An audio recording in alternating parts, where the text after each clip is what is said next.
Hi folks, for the project of today we only need a couple of old light bulbs. First, let me wear a glove for a safety reason. And now we can handle the light bulb this way.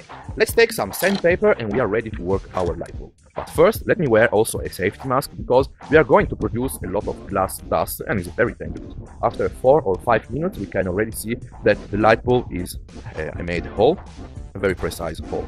After 8 or 10 minutes, this is again the result, a very precise cut. We need now to take away also the tungsten wire and the glass that is in the center. I suggest you to use some pliers to crash the glass that is in the center. Be careful to don't break everything and pull apart the component. And here it is.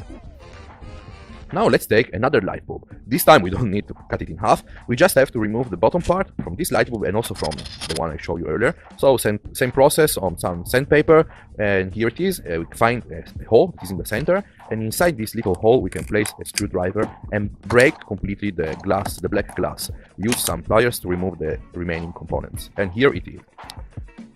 Recapping, we have 2 light bulbs and both has the bottom take apart open. Now let's take a dropper. This is 8 centimeters dropper, and we have to take apart the glass from the plastic. So pull very strongly, and here it is. We need to glue in place the dropper on the bottom of the light bulb we have cut in half. So let me place first a metal washer and we can seal it in place using some silicone. After 8 or 10 hours that the silicone dries, here it is. We are ready now to glue in place the dropper on the bottom of the light bulb using some more silicone. And with a very sturdy, be very careful, it has to be sealed, doesn't have to pass air.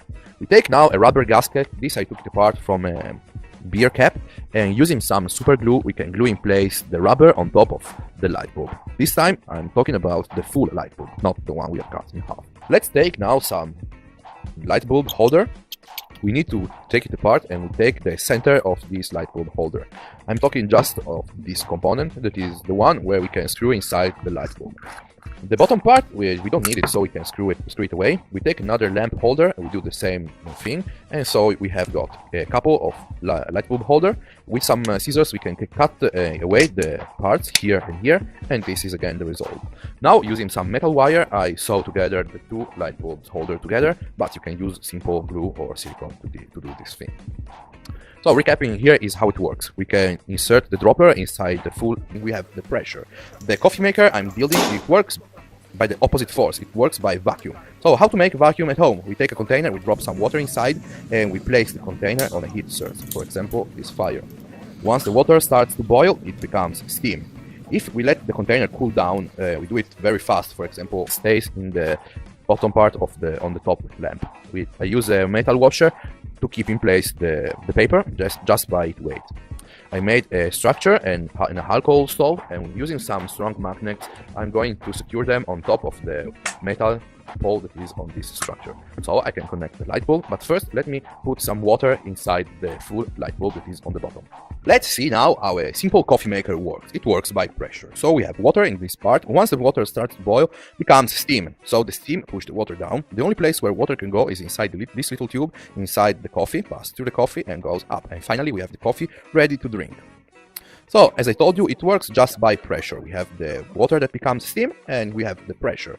The coffee maker I'm building, it works by the opposite force, it works by vacuum. So, how to make a vacuum at home? We take a container, we drop some water inside and we place the container on a heat source, for example, this fire. Once the water starts to boil, it becomes steam.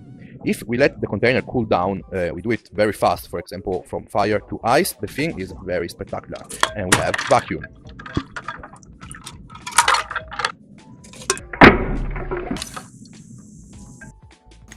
We can take now a couple of spoonfuls of coffee and drop it inside the top light bulb container. We can light on fire the alcohol stove, but can use a simple candle, for example. We place the flame under the light bulb full of water, and after 4 minutes all the water from the bottom goes on the top. Now it works by pressure. In fact, we have the water that becomes steam and build pressure inside the bottom container.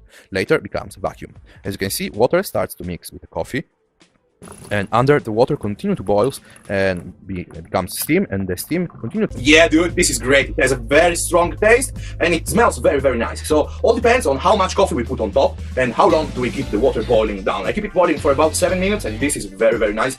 So let me know if you enjoy. Like is always appreciated, and I leave you with my 2+ project, how to make if you enjoy my surface collage- The coffee that is on top, it isn't a gravity force, it's just pure vacuum. And as you can see, the coffee that comes down is very clean, and I'm very, very interested to taste it. So in less than 5 minutes we've got a very nice coffee. The color is very strong, and I hope also the taste. So let's see how it tastes like.